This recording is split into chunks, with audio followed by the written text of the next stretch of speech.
Welcome to NBC computer education.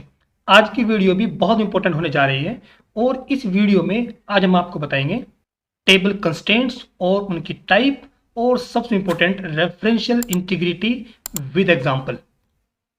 Constraints की अगर बात करें तो टेबल के अंदर जो भी डाटा हम इंसर्ट करते हैं उन डेटा पे जो भी रूल्स रेस्ट्रिक्शंस या बाउंडेशन सेट करते हैं उसे कहते हैं टेबल कंस्ट्रेंट्स। और ये कंस्ट्रेंट्स टेबल लेवल पे भी हो सकते हैं, कॉलम लेवल पे भी हो सकते हैं और इन कंस्ट्रेंट्स को जिस टाइम टेबल क्रिएट करते हैं उस टाइम भी सेट कर सकते हैं या अकॉर्डिंग टू रिक्वायरमेंट आप टेबल क्रिएट करने के बाद अल्टर टेबल की हेल्प से भी उन कंस्ट्रेंट्स को हम सेट कर सकते हैं। ये रहे कंस्ट्रेंट्स और उनकी टाइप। सबसे पहले बात करते हैं प्राइमरी की।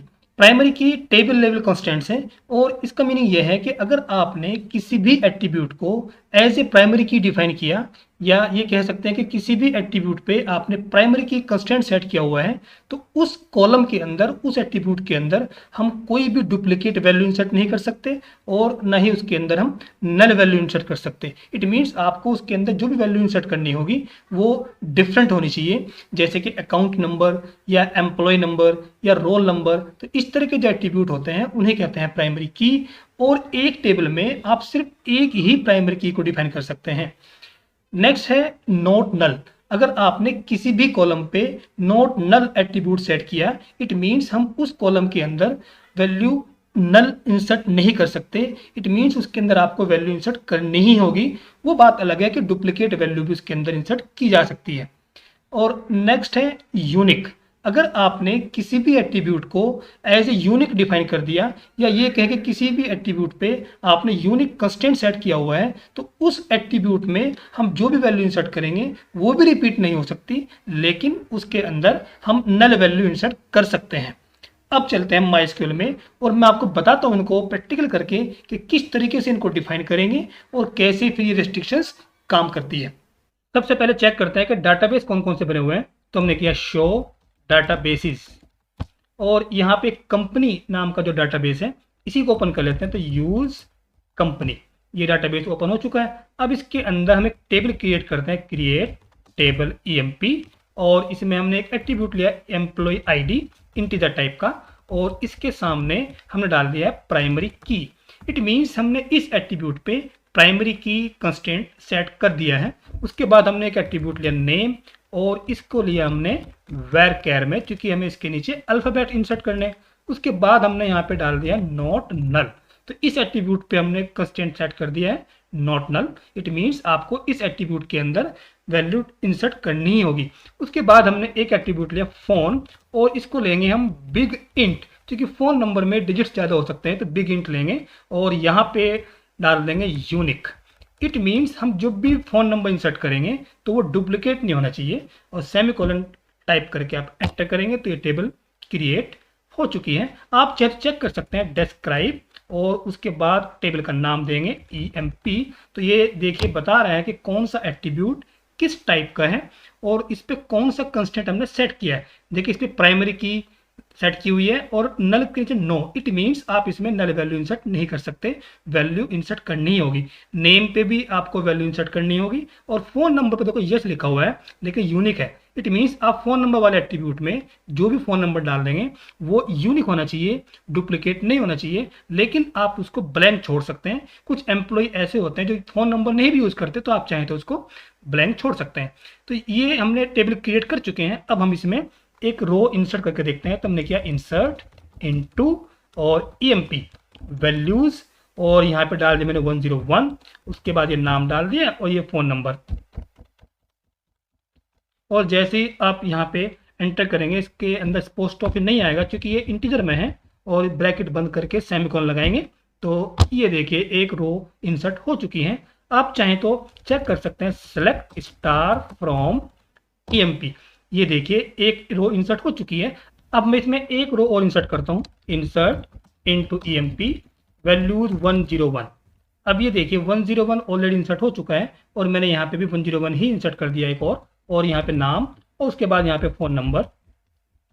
और उसके बाद जैसे आप एंटर करेंगे तो ये देखिए ये एरर दे रहा है, ये बता रहा है कि डुप्लीकेट एंट्री 101 कि इस नंबर की ID ऑलरेडी इंसर्ट हो चुकी है, आप फिर से इंसर्ट नहीं कर सकते क्योंकि आपने इसको एज ए प्राइमरी की डिफाइन किया हुआ है। अब मैं यहाँ पे एक रो इंसर्ट करूंगा, उसमें एम्प्लॉय आईडी और फोन नंबर डाल देंगे, बस नेम को छोड़ देंगे।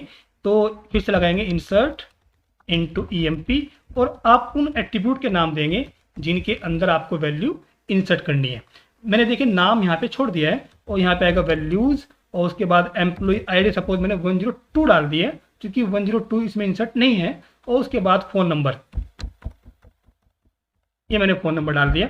अब जैसे एंटर करेंगे फिर से एरर दे रहा है क्योंकि नेम नाम का जो एट्रीब्यूट है हमने उस पर नॉट नल नाम का कंस्ट्रेंट सेट किया हुआ है, इसलिए आपको वहाँ पे नेम भरना ही पड़ेगा, आप उसे खाली नहीं छोड़ सकते। अभी देखिए मैंने ये एरो की से ये वापस लाई और यहाँ पे मैंने नेम भी स्पेसिफाई कर दिया है, और आप यहाँ पे अब यहाँ पे नेम भी आप डाल देंगे। सपोज मैं यहाँ पे नाम डाल दिया राम।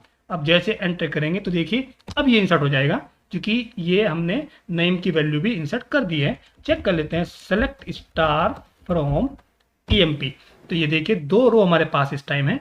अब मुझे ये करना है कि जो फ़ोन नंबर इसमें ऑलरेडी है, अब मुझे ये नंबर रिपीट करना है और इंसर्ट इनटू ईएमपी वैल्यूज।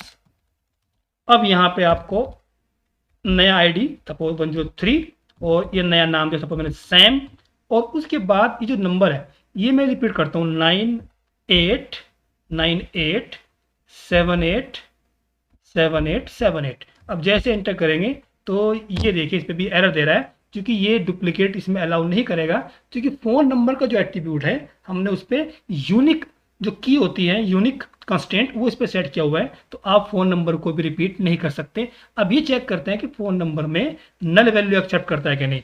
तो फिर लगाएंगे इंसर्ट इनटू ईएमपी और यहाँ पे फील्ड का नाम दिया मैंने सपोज ईएमपी आईडी और एक दिया नेम। मुझे फ़ोन नंबर इंसर्ट नहीं करना। अब वैल्यूज़, तो ये ईएमपी आईडी सपोज मैंने डाल दिया 103 और उसके बाद नाम डाल सपोज सैम, फ़ोन नंबर मैंने छोड़ दिया है। अब जैसे एंटर करेंगे देखिए एरर नहीं दी, क्योंकि यूनिक में क्या होता है कि आप डुप्लीकेट वैल्यू इंसर्ट नहीं कर सकते लेकिन खाली छोड़ सकते हैं। अब चेक करते हैं, सेलेक्ट स्टार फ्रॉम ईएमपी, ये देखिए नल इसने ऑटोमेटिक इंसर्ट कर लिया है। तो ये थे हमारे कंस्टेंट, प्राइमरी की, नॉट नल और यूनिक।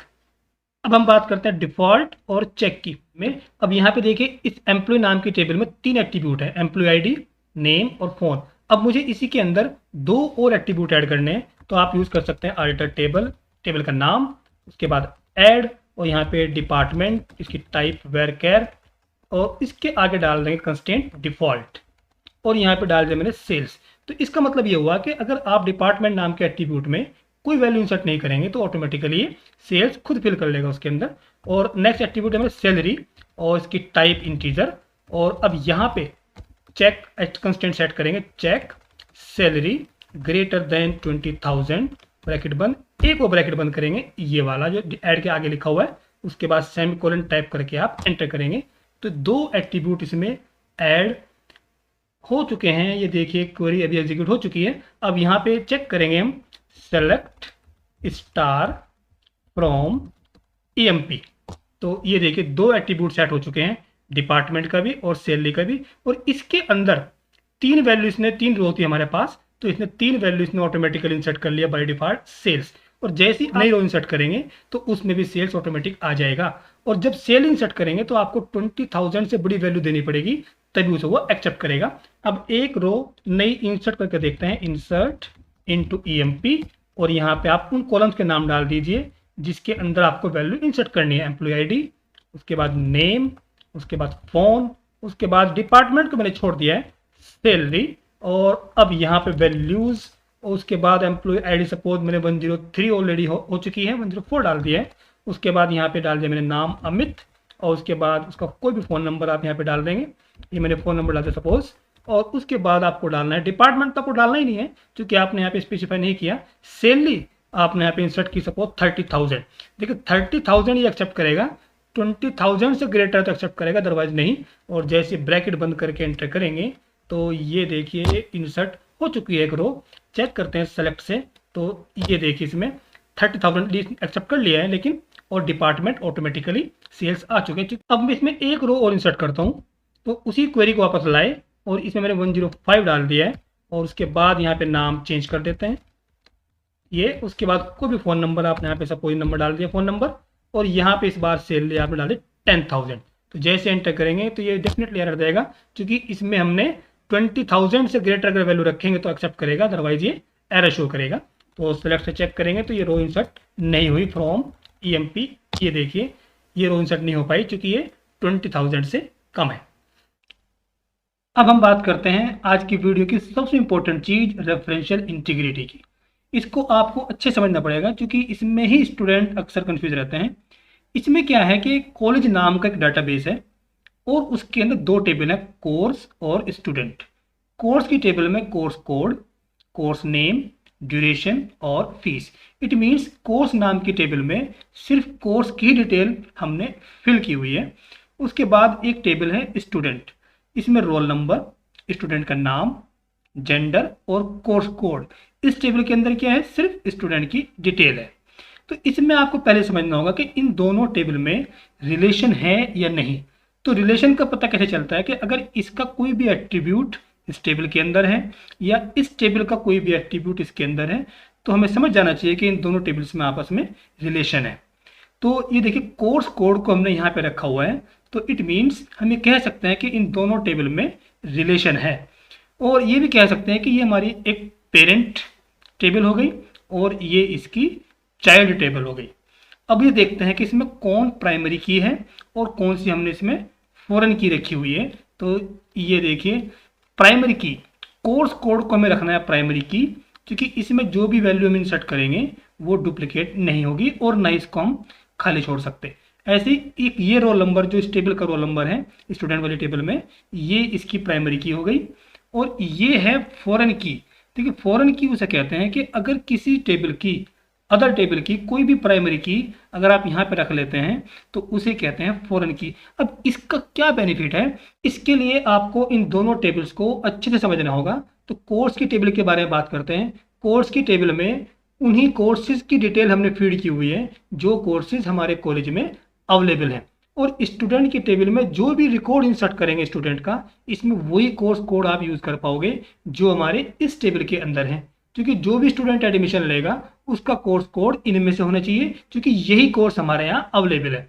अगर आप इसमें कोई ऐसा कोर्स कोड यूज कर रहे हैं जो इस टेबल में नहीं है तो फिर ये एरर शो करेगा, क्योंकि ये कोर्स हमारे यहाँ अवेलेबल नहीं है। लेकिन ये तभी पॉसिबल होगा अगर आप इसमें रेफरेंशियल इंटीग्रिटी को यूज कर पाओगे। सिमिलरली अगर आप इनमें से कोई रो डिलीट कर रहे हैं इनमें से, और वो रिकॉर्ड आप डिलीट कर रहे हैं जिस कोर्स में स्टूडेंट ऑलरेडी एनरोल्ड है, ये देखिए C03, C01, C02, ये तीन कोर्सेज में ये तीन स्टूडेंट एनरोल्ड हैं। और अगर आप इनमें से C01, 2, 3 में से कोई भी रिकॉर्ड अगर आप डिलीट कर रहे हैं तब भी ये एरर शो करेगा।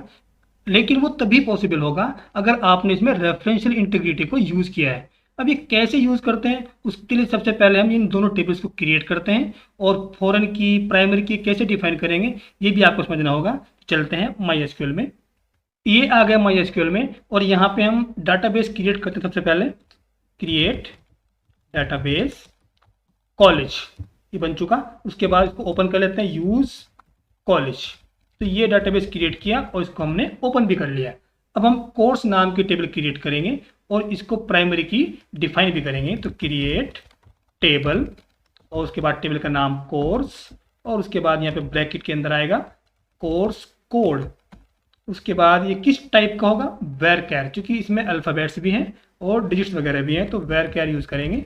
और ये इसकी विड्थ सपोज 5 और यहाँ पे टाइप करेंगे प्राइमरी की, क्योंकि हमें इसको प्राइमरी की डिफाइन करना है। उसके बाद लेंगे कोर्स नेम, ये कोर्स नेम यूज़ किया हमने, इसको भी varchar में ही ले लेते हैं। और उसके बाद लेंगे हम ड्यूरेशन, इसको लेंगे इंटीजर में। और उसके बाद लेंगे फीस, ये भी इंटीजर में ही आएगी। और जैसे एंटर करेंगे तो ये टेबल क्रिएट हो चुकी है। क्वेरी ओके इंडिकेट कर रहा है कि आपकी जो क्वेरी है ये सक्सेसफुली एग्जीक्यूट हो चुकी है। अब इसमें हम इन डाटा को इंसर्ट करते हैं, तो इस तरीके से करेंगे, इंसर्ट इनटू कोर्स और उसके बाद वैल्यूज। अब यहाँ पे आप वैल्यू भर देंगे C01, उसके बाद फिर यहाँ पे बीटेक, उसके बाद फिर यहाँ पे 4 और फिर उसकी फीस 3 लाख, ये 1 ईयर की फीस है। और जैसे ही आप एंटर करेंगे तो ये रो इसमें इंसर्ट हो जाएगी। अब मैं फटाफट से सभी रोज को इंसर्ट कर देता हूँ। ये सभी रो इंसर्ट हो चुकी है। अब चेक कर लेते हैं, सेलेक्ट स्टार फ्रॉम कोर्स। तो ये देखिए एज इट इज़ मैंने ये टेबल क्रिएट कर चुके हैं। अब हम क्रिएट करेंगे स्टूडेंट की टेबल और इसमें रोल नंबर प्राइमरी की डिफाइन करेंगे और कोर्स कोड को फॉरेन की डिफाइन करेंगे।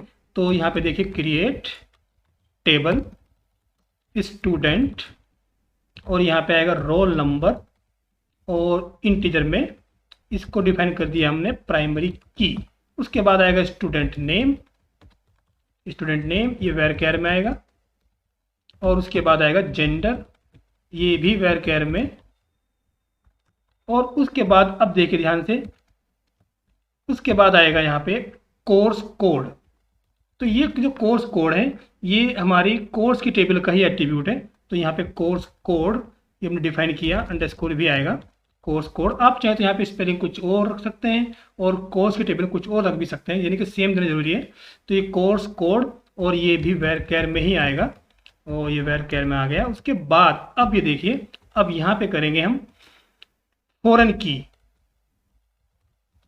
की और आप यहाँ पे देंगे कोर्स कोड। इसको हमने फॉरेन की डिफाइन किया और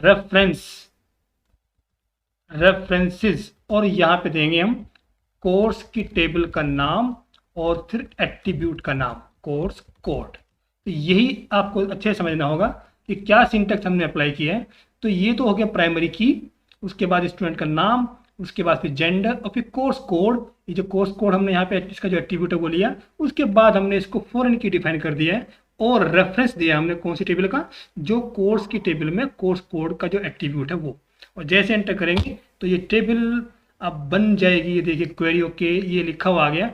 और अब इस टेबल में भी डाटा इंसर्ट कर लेते हैं। तो इंसर्ट इनटू स्टूडेंट वैल्यूज और यहाँ पे 101 और उसके बाद अजय। अगर गलती से यहाँ पे एंटर हो जाए तो कोई प्रॉब्लम नहीं है, आप यहाँ पे डाल सकते हैं अजय। उसके बाद फिर मेल और उसके बाद फिर कोर्स कोड C01 ये डाटा हमने इंसर्ट कर दिया है। उसके बाद एक और इंसर्ट इनटू स्टूडेंट वैल्यूज, अब यहाँ पे आएगा 102। उसके बाद इसका नाम स्टूडेंट का श्याम और उसके बाद यहाँ पे फिर मेल और उसके बाद इसका भी कोर्स का नाम C03। ये भी इंसर्ट हो चुका है। इसी तरीके से एक और है वो C02 में और ये फीमेल है, ये फीमेल।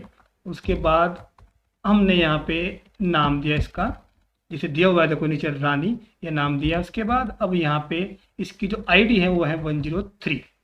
तो ये हमने तीनों रो इंसर्ट कर दिया। चेक कर लेते हैं, सेलेक्ट स्टार फ्रॉम स्टूडेंट।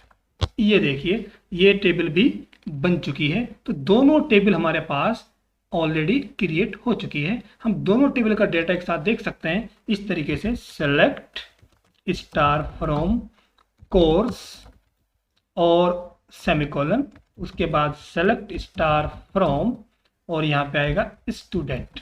तो ये देखिए दोनों टेबल हमारे पास है, ये कोर्स की टेबल है और ये स्टूडेंट की टेबल है। अब कुछ क्वेरीज इसमें एग्जीक्यूट करते हैं। सबसे पहली क्वेरी है ऐड न्यू कोर्स, एक नया कोर्स ऐड करो। C05 BBA और 3 इयर्स इसकी ड्यूरेशन है और ये इसकी फीस है।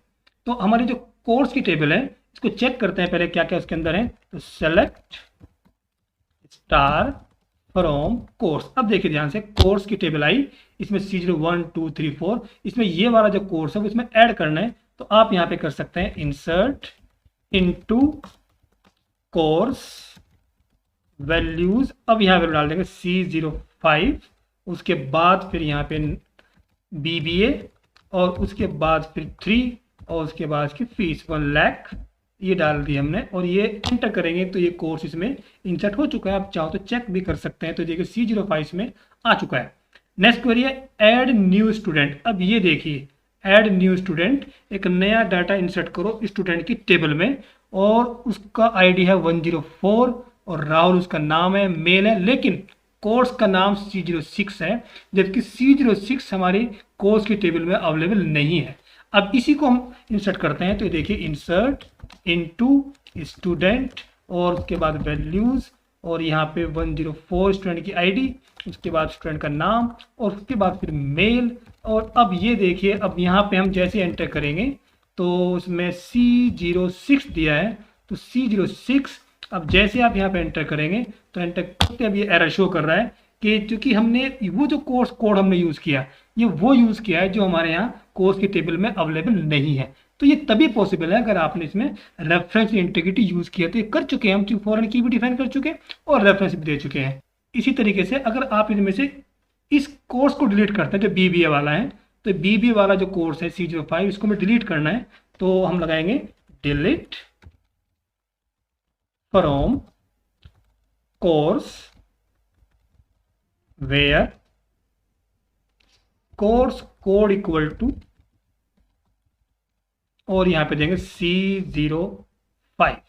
अब जैसे एंटर करेंगे तो C05 वाला जो रिकॉर्ड है वो यहां से डिलीट हो जाएगा। ये हो चुका है क्योंकि इस C05 जो कोड है वो हमने स्टूडेंट के टेबल में यूज नहीं किया है। अब नेक्स्ट क्वेरी देखिए, delete course record of MBA। तो जो MBA वाला जो कोर्स है ये वाला C03 वाला, इसको डिलीट करना है, जबकि ये जो कोर्स कोड है ये हमने स्टूडेंट के टेबल में यूज किया है। चेक कर लेते हैं, सेलेक्ट स्टार फ्रॉम स्टूडेंट। ये देखिए स्टूडेंट के टेबल में इस C03 को हमने यूज किया है और इसको हमें डिलीट करना है कहां से, कोर्स की टेबल से। तो ये कोर्स की टेबल है हमारे पास, स्टार फ्रॉम कोर्स। ये देखिए अब इसको हमें डिलीट करना है जो कि इस कोड को हम यूज कर चुके हैं इस वाली टेबल के अंदर। तो हम लगाएंगे डिलीट फ्रॉम कोर्स वेयर, और यहाँ पे आएगा course code is equal to C03। अभी देखिए फिर से एरर देगा, ये देखिए एरर शो कर रहा है क्योंकि हमने इसको फॉरेन की डिफाइन कर रखा है और रेफरेंस दे रखा है कि इस टेबल में आप उसको डिलीट नहीं कर सकते जो स्टूडेंट के टेबल में यूज हो चुका है। तो यही फायदा है रेफरेंस इंटीग्रिटी का। ऐसा नहीं है कि आप किसी भी टेबल से कोई भी रिकॉर्ड डिलीट या इंसर्ट कर सकते हैं। तो अगर आपको लग रहा है कुछ सीखने को मिल रहा है तो आपसे रिक्वेस्ट वही, आप हमारे चैनल को सब्सक्राइब करें, कमेंट करें, लाइक करें और बेल आइकन जरूर प्रेस करें। Thank you for watching.